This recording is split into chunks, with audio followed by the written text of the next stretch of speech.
Hello everyone, welcome to Pimpalkar academy और मैं हूँ रोहिणी पिंपलकर। और आज हम यहाँ पर पढ़ने वाले हैं एमसीक्यूज़ के बारे में। जी हाँ, एमसीक्यूज़ क्वेश्चन बहुत ही इंपॉर्टेंट होते हैं। यूजीसी नेट एग्जामिनेशन हो, टीजीटी का एग्जामिनेशन हो, यूपीपीएससी या फिर कोई भी एग्जामिनेशन हो, most of the objective questions में क्लियरिटी कॉन्सेप्ट बहुत ही ज़्यादा इंपॉर्टेंट होती है। तो इसीलिए हम प्लेटो के ऊपर प्रैक्टिस टेस्ट लेकर आए हैं आपके लिए। सो हमारा फर्स्ट क्वेश्चन यहाँ पर है, मैक्सी ने किस विचारक को प्रथम राजनीतिक वैज्ञानिक कहा? तो इसका सही आंसर हो जाएगा ऑप्शन नंबर बी, अरस्तु। इसको इंग्लिश में कहा जाता है एरिस्टोटल। देखिए, मैक्सी ने इनको राजनीतिक वैज्ञानिक क्यों कहा? देखिए, वर्ड क्या है, वैज्ञानिक, क्योंकि इन्होंने क्या किया था, राजनीति में सबसे ज़्यादा किसमें महत्व दिया जाता था कि फिलोसॉफी, ओके, फिलोसॉफिकल वे में ज़्यादा इसे माना जाता है। तो इन्होंने कहा कि नहीं, फिलोसॉफी अलग है और जो राजनीति है वो अलग है। तो इस वजह से इन्होंने क्या किया, राजनीति को विज्ञान बनाने की सबसे पहला काम किसने किया था? अरस्तु ने, मतलब एरिस्टोटल ने। तो इसी वजह से जो मैक्सी है, इन्होंने इनको क्या कहा, प्रथम राजनीतिक विचारक कहा। मतलब जो फिलोसॉफी को उन्होंने पॉलिटिकल साइंस से अलग किया, मतलब राजनीति को साइंस की तरह इन्होंने ट्रीट किया। नेक्स्ट है हमारा क्वेश्चन, मैसेडोनिया के राजा फिलिप ने किसको सिकंदर का शिक्षक नियुक्त किया? आपको तो पता ही है, सिकंदर जो जगत उन्होंने जीता था, बहुत ज़्यादा पैमाने पर उन्होंने राज किया था हर एक कॉन्टिनेंट में।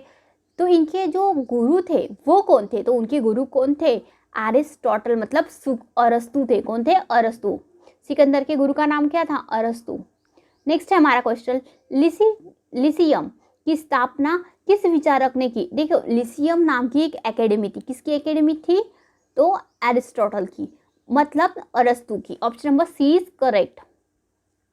लिसियम में अरस्तु ने किस अध्ययन पर जोर दिया? अब देखिए, लिसियम हमने अभी देखा कि अरस्तु की थी, हाँ, बट वहाँ पे कौन सा सब्जेक्ट पढ़ाया जाता था, इंपॉर्टेंट किस सब्जेक्ट के ऊपर था? तो इसका सही आंसर हो जाएगा ऑप्शन नंबर डी, जीव विज्ञान। अभी देखो, वर्गीकरण किया था इन्होंने जीव विज्ञान का, तो ये बहुत ज़्यादा इंपॉर्टेंट सब्जेक्ट वहाँ पर था। नेक्स्ट है हमारा क्वेश्चन, अरस्तु की प्रसिद्ध कृति। अब देखिए, एरिस्टोटल की जो बुक है इसके बारे में आपको पता होना चाहिए। फर्स्ट ऑप्शन है प्रिंस। तो प्रिंस किसने लिखी थी, ये आप हमें कमेंट बॉक्स में लिखकर बताएंगे। लॉज किसने लिखी थी? तो प्लेटो ने। पॉलिटिक्स, देखिए पॉलिटिकल साइंस पढ़ रहे थे, पॉलिटिकल साइंस के इन्होंने क्या कहा, वैज्ञानिक माना जाता है इनको पॉलिटिकल साइंस का। तो इसका सही आंसर हो जाएगा ऑप्शन नंबर सी, क्योंकि उन्होंने राजनीति, हाँ कभी कभी यहाँ पे एक वर्ड अच्छे से याद रखना, पॉलिटिक्स को हिंदी में राजनीति विज्ञान कहा जाता है या राजनीति, तो इस तरीके के उनका हिंदी नेम भी दिया जाता है, तो ध्यान में रखिए। अरस्तु की बुक का नाम क्या है? पॉलिटिक्स। नेक्स्ट है हमारा क्वेश्चन, अरस्तु द्वारा अपनाई गई पद्धति कौन सी थी? अब देखिए, पद्धति है, देखिए हमेशा जितने भी थिंकर्स होते हैं वो कौन सी पद्धति का यूज़ करके, मतलब आगमनात्मक, निगमनात्मक, या फिर कोई भी दार्शनिक पद्धति या फिर व्यवहारिक, इस तरीके की जो पद्धति होती है इसको अपनाकर अपनी जो भी थ्योरी है उनको बताते हैं। लेकिन आपको हर एक थिंकर के बारे में, जितने भी आपके सिलेबस में है, उन्होंने कौन सी पद्धति अपनाई गई है इसके बारे में आपको पता होना चाहिए, क्योंकि ऐसे क्वेश्चन यूजीसी नेट में हमेशा से पूछे जाते हैं। तो अरस्तु ने कौन सी पद्धति अपनाई थी? तो उसका सही आंसर हो जाएगा ऑप्शन नंबर बी, उद्गमनात्मक। और देखिए, निगमनात्मक पद्धति किसने अपनाई थी? तो प्लेटो ने। उसके बिल्कुल अपोजिटली इन्होंने जो पद्धति है वो उन्होंने अपनाई थी। नेक्स्ट है, संविधानों का वर्गीकरण करने वाला विचारक है। अब देखो, संविधानों का वर्गीकरण सबसे पहले किसने प्रस्तुत किया था? एरिस्टोटल ने, मतलब अरस्तु ने, और इसी वजह से उन्हें राजनीति को विज्ञान का रूप दिया, इस तरीके से उन्हें माना जाता है। तो यही इनकी मेन थ्योरी है। नेक्स्ट है, समय की दृष्टि से परिवार पहले परंतु प्रकृति के दृष्टि से राज्य पहले है। देखिए, तो इन्होंने सीक्वेंस बताया कि परिवार का अगर हम अस्तित्व देखेंगे तो टाइम के अकॉर्डिंग पहले आएगा, लेकिन अगर प्रकृति के हिसाब से उन्होंने कहा कि हर एक इंडिविजुअल जो इंसान होता है वो पॉलिटिकल मैन होता है। इस तरीके से बात की थी किसने? एरिस्टोटल ने, मतलब अरस्तु ने। तो इसका सही आंसर हो जाएगा option number D is correct. Next है हमारा क्वेश्चन, अरस्तु द्वारा राज्य का कौन सा लक्षण नहीं बताया गया है? अब देखिए, राज्य के बारे में इन्होंने बहुत से बातें बताई है, लेकिन इन्होंने कौन सा नहीं बताया? राज्य शोषण का यंत्र है। इन्होंने कहा नहीं, राज्य के अंदर रहकर ही कोई भी इंसान क्या खुद का विकास कर सकता है। तो इस वजह से ये आंसर यहाँ पे लक्षण नहीं बताया गया है। राज्य एक स्वाभाविक संस्था है, ऐसा इन्होंने बताया था। राज्य सर्वोच्च समुदाय है, ये भी बताया था, मतलब बहुत सारे जो कुटुंब मिलते हैं, परिवार से मिलकर ही क्या बनता है, राज्य बनता है। इस तरीके से बात इन्होंने कही थी। और राज्य विविधता में एकता है, मतलब सब लोग अलग अलग लोग रहते हुए भी इनके अंदर एक अलग सी क्या होती है, एकता पाई जाती है। ऐसी बात किसने की थी, अरस्तु ने। नेक्स्ट है हमारा क्वेश्चन, राज्य का उद्देश्य केवल जीवन व्यतीत करने के लिए नहीं वरम उत्तम जीवन के लिए। देखिए राज्य का उद्देश्य क्या होता है, तो ये हमेशा से ऐसे क्वेश्चन आते हैं कि उद्देश्य क्या है, साध्य क्या है। तो राज्य का उद्देश्य किसके अकॉर्डिंग, एरिस्टोटल के अकॉर्डिंग, मतलब अरस्तु के अकॉर्डिंग क्या है, उत्तम जीवन के लिए होता है राज्य। तो ये है किसका विचार है, अरस्तु का।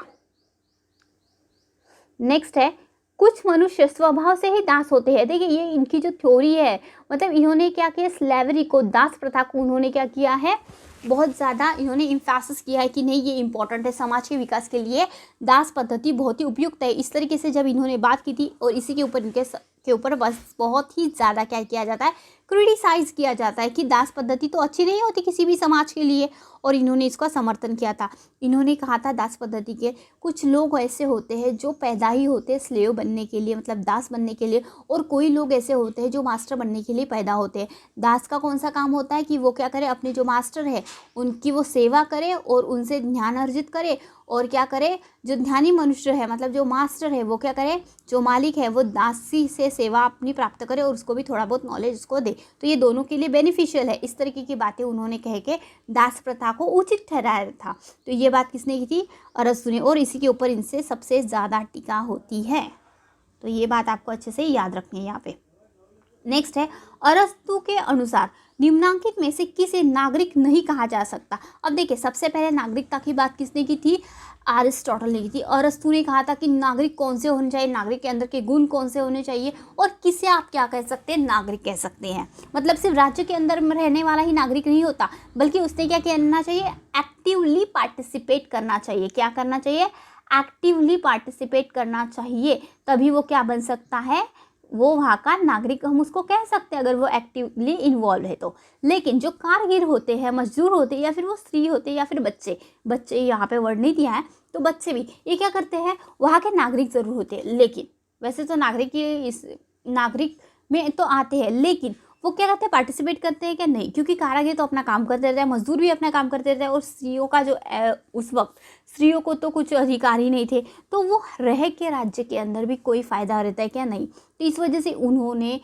क्या किया, इनको नागरिक नहीं माना। किसी भी राज्य का नागरिक वही हो सकता है जो उसकी पॉलिटिकल स्फीयर में अच्छे से वो क्या है, एक्टिवली पार्टिसिपेट करे। तो उनकी जो नागरिकता के ऊपर जो कॉन्सेप्ट है ये बहुत इंपॉर्टेंट होती है। हमने ऑलरेडी इसके ऊपर क्वेश्चन सीरीज़ अच्छे से अपलोड कर दी है, अगर आपने वो नहीं देखी होंगी तो प्लीज़ आप उन्हें देखिएगा। डिस्क्रिप्शन बॉक्स में हमने उसकी लिंक भी दे दी है, या फिर आप हमारी प्लेलिस्ट में जाकर भी उन्हें देख सकते हैं चैनल की। नेक्स्ट है हमारा क्वेश्चन, तो इन सभी को उन्होंने, इसका सही आंसर था ऑप्शन नंबर डी, इन सभी को उन्होंने नागरिक नहीं माना था। नेक्स्ट है हमारा क्वेश्चन, अरस्तु का विचार नहीं है। अब देखिए अरस्तु के कौन कौन से विचार है ये तो आपको पहले पता होना चाहिए, तभी आप बता सकते कौन सा विचार नहीं है। देखो कानून की सर्वोच्चता, क्या ये इनका विचार था क्या? तो ये थोड़ा सा ऐसे अगर जब भी क्वेश्चन आते हैं तो आपने जो जो पढ़ा है इसके ऊपर, तो उन सभी को क्या करना पड़ता है, आपके दिमाग में एक साथ आपको लेके आना है और फिर ऐसे क्वेश्चन का आपको आंसर देना है। तो कानून की सर्वोच्चता, इसके बारे में उन्होंने बताया था। ठीक है, कानून ही सबसे अच्छे सर्वोच्च रहेंगे। दासता प्राकृतिक है, हाँ अभी हमने डिस्कस किया था, इन्होंने दासता प्रथा को जो था उन्होंने सपोर्ट किया था, तो ये भी उन्होंने ठीक कहा।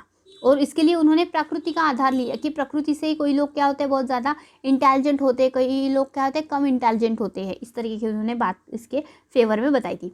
दार्शनिक शासन की धारणा, अब देखिए दार्शनिकों का शासन होना चाहिए ऐसा कॉन्सेप्ट इन्होंने बिल्कुल नहीं बताया था। ये कॉन्सेप्ट किसका है, दार्शनिकों का शासन, फिलोसोफर किंग का कॉन्सेप्ट किसका है, प्लेटो का है। और वितरणात्मक न्याय, इस बारे में भी बात की थी। विचार किसने रखा था, किसने, अरस्तु ने रखा था सबसे पहले, कि वितरणात्मक न्याय होना चाहिए। न्याय सभी के लिए जो होता है वो वितरणात्मक ही रहेगा। तो इस वजह से यहाँ पे क्या नहीं पूछा है, कौन सा विचार नहीं है, तो आंसर है ऑप्शन नंबर सी। ये क्या है, दार्शनिकों की धारणा उन्होंने बिल्कुल भी नहीं बताई है। अरस्तु निम्नांकित में से किसका समर्थक नहीं है। अब देखिए अरस्तु ने कौन कौन सी बातें नहीं बताई है। देखो साम्यवाद से के बारे में तो उन्होंने बिल्कुल भी नहीं कहा, साम्यवाद तो होना ही नहीं चाहिए, इस तरीके से उन्होंने बात की। संविधान की बात की तो साम्यवाद तो आएगा ही नहीं। तो ये यहाँ पे पत्नियों का साम्यवाद नहीं बताया, संपत्ति का भी साम्यवाद नहीं बताया, और दार्शनिक राजा का शासन वो तो इन्होंने बिल्कुल भी नहीं बताया है। तो इनमें से सभी मतलब इन सभी के वो क्या थे, समर्थक नहीं थे। Option number D is correct. Next है, अरस्तु के अनुसार राज्य के सामाजिक संगठन का निर्माण कितने तत्वों से होता है। अब देखिए अरस्तु ने जो सामाजिक संगठन बताया है इसके अंदर उन्होंने कितने तत्वों के बारे में बताया था, तो इनमें उन्होंने बताया कि 6 वर्ग होते हैं, जैसे कि ओलिगार्की हो गया, या फिर जो सामंत पद्धति होती है, इस तरीके की उन्होंने बात की थी। तो इसका सही आंसर हो जाएगा ऑप्शन नंबर बी। आगे हम इसको अच्छे से डिस्कस करने वाले हैं। अरस्तु के अनुसार क्रांति का अर्थ है, देखो सबसे पहले क्रांति के बारे में किसने बात की थी, अरस्तु ने। तो ये रिवॉल्यूशन के बारे में, सबसे रिबेलियन के बारे में सबसे पहले किसने कहा था, अरस्तु ने कहा था। तो उन्होंने कौन कौन सी क्रांति के बारे में, यहाँ पे उनका अर्थ कौन सा है, तो उन्होंने कहा था क्रांति ऐसा नहीं कि सशस्त्र विद्रोह हो गया और क्रांति है, नहीं। तो उन्होंने कहा अगर संविधान का अगर पूरा का पूरा स्ट्रक्चर ही अगर, क्योंकि उन्होंने देखो कानून के ऊपर उन्होंने सर्वोच्चता उन्होंने बताई थी, किसने, अरस्तु ने। ओके, तो उन्होंने कहा अगर तुम्हारे संविधान में अगर बदलाव हो रहा है, परिवर्तन हो रहा है, आमूलाग्र परिवर्तन हो रहा है, तभी आप कहेंगे कि क्रांति हो रही है। अदरवाइज आप अगर रक्तपूर्ण परिवर्तन हो गया, कोई सैनिक क्रांति हो गई, तो उसे आप क्रांति नहीं कहेंगे। तो क्रांति के बारे में बहुत ही इंपॉर्टेंट विचार इनके हैं कि संविधान में परिवर्तन है तो ही वो क्रांति है। नेक्स्ट है हमारा, अरस्तु के अनुसार क्रांति का मूल कारण क्या है। अब देखिए ये बहुत ही इंपॉर्टेंट है, क्रांति तो हो गई, ये विचार सबसे पहले इन्होंने ही रखा था, बट उनका सबसे इंपॉर्टेंट क्या होता है, क्यों समाज के अंदर क्रांति की भावना उत्पन्न होती है। तो इसका सही आंसर हो जाएगा ऑप्शन नंबर बी, असमानता की भावना। देखिए सबसे पहले समानता के ऊपर बात किसने की है, अरस्तु ने की है, कि देखो समाज के अंदर जब लोगों के अंदर असमानता की भावना निर्माण होती है तभी क्या होता है, क्रांति होती है, अदरवाइज क्रांति नहीं होती। तो हमेशा से उनको ऐसा एजुकेशन देना चाहिए या फिर असमानता को समाज के अंदर से कम करना चाहिए, राज्य के अंदर असमानता नहीं होनी चाहिए, ऐसे उन्होंने सबसे पहले कहा अरस्तु ने। नेक्स्ट है हमारा क्वेश्चन, परिवार को नागरिक जीवन की प्रथम पाठशाला बतलाने वाला विचारक। देखो परिवार के अंदर ही इंसान क्या करता है, सब कुछ सीखता है। तो इस तरीके की बातें किसने की थी, अरस्तु ने। और परिवार सबसे पहले आता है, उसके बाद में क्या आता है, राज्य आता है, किसके, समय के हिसाब से। तो इस तरीके की बात किसने की, अरस्तु ने। नेक्स्ट है हमारा, दास प्रथा को नैतिक बताने वाला विचारक। अब देखिए दास प्रथा को नैतिक किसने बताया, अरस्तु ने। उन्होंने कहा प्रकृति से ही लोग क्या होते हैं, असमान होते हैं, और इसी वजह से वो उन्होंने क्या करना चाहिए, दास प्रथा का समर्थन करना चाहिए, क्योंकि वो दोनों के लिए फायदेमंद होती है, दास के लिए भी और मास्टर के लिए भी। नेक्स्ट है हमारा क्वेश्चन, वितरणात्मक न्याय का विचार किसका है। अब देखिए वर्ड बहुत ही इंपॉर्टेंट है यहाँ पे, क्योंकि मैंने जब फर्स्ट टाइम इस क्वेश्चन को किया था तो मैंने भी रॉन्ग किया था, और फिर जब मैंने इसके ऊपर सोचा तब मुझे पता चला कि ये वर्ड कैसे चेंज हो रहा है। देखिए वितरणात्मक न्याय का विचार, वितरणात्मक न्याय जब भी आपके दिमाग में आता है तब आपके दिमाग में जॉन रॉल्स की बात आती है, तो बराबर है। वितरणात्मक न्याय का सिद्धांत जॉन रॉल्स ने सिद्धांत दिया है, ओके, थ्योरी बताई है। लेकिन सबसे पहले विचार किसने बताया, तो विचार किसने बताया है, अरस्तु ने, मतलब एरिस्टोटल ने। तो वर्ड बहुत ही इंपॉर्टेंट होते हैं, आप कॉम्पिटेटिव एग्जामिनेशन दे रहे हो तो ये बात आपको अच्छे से ध्यान रखनी है। जैसे असमानता की बात सबसे पहले अगर किसने की, ऐसा अगर क्वेश्चन आता है तो हमें किस के साथ चलना चाहिए, अरस्तु के साथ में, क्योंकि उन्होंने दास प्रथा जब बताई थी तब असमानता के बारे में बताया था। लेकिन अगर हम नॉर्मली अगर बताएंगे कि असमानता के ऊपर अच्छे से सिद्धांत किसने लिखा है, तो आपका अगर ऑप्शन में क्या रहता है, रूसो रहता है, तो आपको रूसो करना पड़ेगा। तो डिपेंड करता है कि वर्ड कौन सा यूज़ हो रहा है और ऑप्शन में क्या है।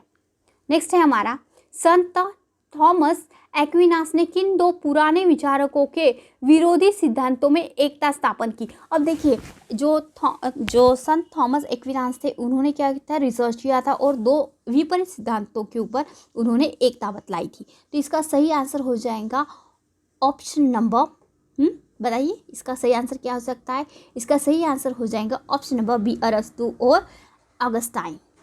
संत ऑगस्टाइन के विचारों में उन्होंने एकता बताई थी। नेक्स्ट है हमारा क्वेश्चन, संत एक्विनास ने कानूनों को कितनी श्रेणियों में बांटा था। देखिए इन्होंने कानूनों की श्रेणियां बताई थी कि कानून कितने श्रेणी के होते हैं, 4 श्रेणी के कानून होते हैं, और उनमें सर्वोच्च कौन सा जो कानून होता है इस बारे में उन्होंने बताया था।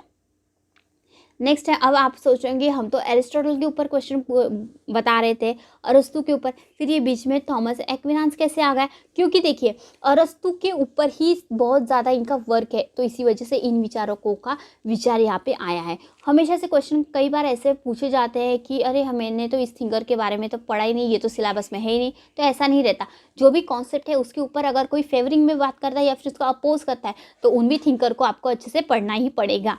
तो ये बहुत ही इंपॉर्टेंट है। तो इसका सही आंसर मैंने क्या बताया था? ऑप्शन नंबर सी की 4 श्रेणियों में उन्होंने कानूनों को बांटा था। Option number C is right. Next हमारा क्वेश्चन है, संत थॉमस एक्विनास ने किस प्रकार के कानून को सर्वोपरि स्थान दिया? अब देखिए सर्वोपरि स्थान इन्होंने कौन से कानून को बताया था? 4 प्रकार के कानून, प्राकृतिक, दैवीय, मानवीय, ओके। और शाश्वत कानून जो होता है इन सभी कानूनों में सर्वोच्च होता है, क्योंकि ये शाश्वत होता है, इसके खिलाफ कोई भी नहीं बोल सकता और ये हर एक सिचुएशन में कांस्टेंट रहता है। नेक्स्ट है हमारा क्वेश्चन, किस विचारक ने अरस्तु की कृतियों और विचारों का पुनरुज्जीवन किया है? अब देखिए उन्हीं के विचारों को उन्होंने फिर से बताया, मॉडिफिकेशन करके बताया है। तो इसका सही आंसर हो जाएगा संत थॉमस एक्विनास। इसको थॉमस भी कहा जाता है। तो सही आंसर हो जाएगा ऑप्शन नंबर बी। और इसीलिए हर बार बीच बीच में अरस्तु के बीच में आपको ये वाला क्वेश्चन आपको दिख रहा है, इस थिंकर्स के बारे में आपको पढ़ना पड़ रहा है। नेक्स्ट है, किस विचारक को मध्ययुगीन विश्वविद्यालयीनवाद का सर्वश्रेष्ठ प्रतिनिधि माना जाता है? अब देखिए विश्वविद्यालयीनवाद ये जो वर्ड यूज किया जाता है ये किया जाता है संत थॉमस एक्विनास के बारे में। Option number D is correct. Next है, एक्विनास ने निम्नलिखित में से किस विषय पर विचार अरस्तु से मेल नहीं खाता? देखो इन्होंने सबसे ज़्यादा वो किसके ऊपर की लिखा है? एरिस्टोटल के ऊपर, लेकिन फिर भी कुछ ना कुछ तो उनका डिफरेंस रहा होगा कि नहीं, तभी कहीं जाके उनके विचार अच्छे से प्रसिद्ध हुए थे। तो उनके कौन से विचार से ये सहमत नहीं है? दासता की। मैंने इससे पहले ही आपको डिस्कस किया था कि दासता की प्रथा को लेकर जो एरिस्टोटल है, अरस्तु है, इनके ऊपर बहुत ज़्यादा टीका की जाती है। तो इनके सभी विचारों को सब लोग मानते हैं, लेकिन दासता की प्रथा को समर्थन कोई भी थिंकर नहीं करता। तो ये अगर क्वेश्चन ऐसे आता है तो आप इसका आंसर ऐसे भी बिना पढ़े भी दे सकते हैं, या फिर अगर आपको नहीं भी पता ज़्यादा कुछ तो भी आप ऐसे क्वेश्चन को सॉल्व कर सकते हैं। बस आपको बेसिक कॉन्सेप्ट पता होनी चाहिए। नेक्स्ट है हमारा क्वेश्चन, एक्विनास किस शासन प्रणाली का प्रबल समर्थक है? अब देखिए एक्विनास ने किस शासन प्रणाली को सबसे अच्छा माना है? वो है राजतंत्र। अब देखिए इसका भी आप आंसर अच्छे से बता सकते हैं। इनका नाम क्या है? संत थॉमस एक्विनास। वर्ड क्या है? संत। जितने भी संत हैं ना, मतलब चर्च वाले जो लोग हैं वो हमेशा राजतंत्रों को ही क्या करते थे? सपोर्ट करते थे। वहाँ राजतंत्र, क्योंकि इन्होंने ही तो बताया था, चर्च वाले ही बताते हैं कि नहीं कि राजा जो है वो भगवान का पुत्र है। ओके, तो दैवीय सिद्धांत का ये लोग हमेशा से समर्थन करते हैं। और तो राजा किसका पुत्र है? भगवान का पुत्र है। तो ये समर्थन किसका करेंगे? राजतंत्र का, ऑब्वियसली। तो इसका सही आंसर हो जाएगा ऑप्शन नंबर ए। तो ऐसे भी आप दिमाग लगा सकते हैं, लेकिन ऐसा नहीं कि हर क्वेश्चन में आपको दिमाग लगाना है। एक्स्ट्रा का दिमाग मत लगाइए, आपको अच्छे से कॉन्सेप्ट पता होना चाहिए, बेसिक कॉन्सेप्ट। और जहाँ पे नहीं पता सिर्फ वहीं पे आपको अपना दिमाग लगाना है। किस प्रकार के, नेक्स्ट है, किस प्रकार के कानून का संबंध एक्विनास दैवीय या ईश्वरीय विवेक से मानता है? अब देखिए इन्होंने 4 प्रकार के कानून तो बता दिए, ऑलरेडी यहाँ पे लिखे हुए हैं, लेकिन उन्होंने कहा कि नहीं, ऐसे कुछ सिद्धांत तो होते हैं या फिर कानून होते हैं जिनका संबंध विवेक से होता है, दिमाग से होता है। तो इसका सही आंसर हो जाएगा option number C is correct, शाश्वत कानून। और इसी कानून को उन्होंने सर्वोच्च माना भी है।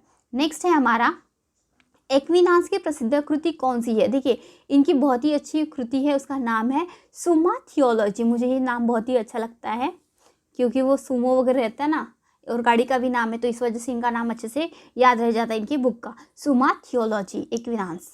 ऐसे आप याद रख सकते हैं। एक एक्विनास नाम का एक संत है जो बहुत ही ज़्यादा मोटा मोटा है, जो कैसे दिखता है? सुमो के जैसे दिखता है। नेक्स्ट है हमारा, सॉरी मैं मजाक कर रही थी, आपको जैसे भी याद रखना है आप वैसे रख सकते हैं, मैं तो ऐसी कुछ ट्रिक यूज़ करके याद रखती हूँ। मैक्सी ने किस विचारक को मध्ययुगीन का स्वर्गीय अरस्तु कहकर पुकारा है? अब देखिए मैक्सी ने क्या कहा? अरस्तु को क्या कहा? स्वर्गीय, मध्ययुग का। इस तरीके की बात किसके लिए कही गई है? ऑप्शन नंबर इसका कौन सा राइट हो जाएगा? Option number A is right, क्योंकि इन्होंने क्या किया है? एक्विनास, मैक्सी ने एक्विनास के ऊपर इस तरीके की बात कही कि, क्योंकि एक्विनास ने पीएचडी किसके ऊपर की है? एरिस्टोटल के ऊपर। और एक्विनास और अरस्तु को किसने मिलाने की बात की है? मैक्सी ने। इस तरीके के आप अच्छे से याद रखिएगा। नेक्स्ट है हमारा, चलिए अब तक हमने यहाँ पर इतने ही क्वेश्चन को डिस्कस किया है। बाकी के और क्वेश्चन हम अगले जो भी हमारा थिंकर है उसके ऊपर लेकर आएंगे। सिलेबस वाइज हम चल रहे हैं। अगर आपको हमारी ये टेस्ट सीरीज अच्छी लगती है तो प्लीज़ फ्रेंड्स आप हमें कमेंट करें, और जो भी हमारे अंदर अगर कुछ आपको कुछ कंटेंट चाहिए इसमें तो प्लीज़ आप हमें उसके लिए भी बता सकते हैं, तो हम उसके ऊपर वीडियो लेक्चर लेकर आने की पूरी कोशिश करेंगे। Thank you for watching Pimpalkar academy friends. Bye.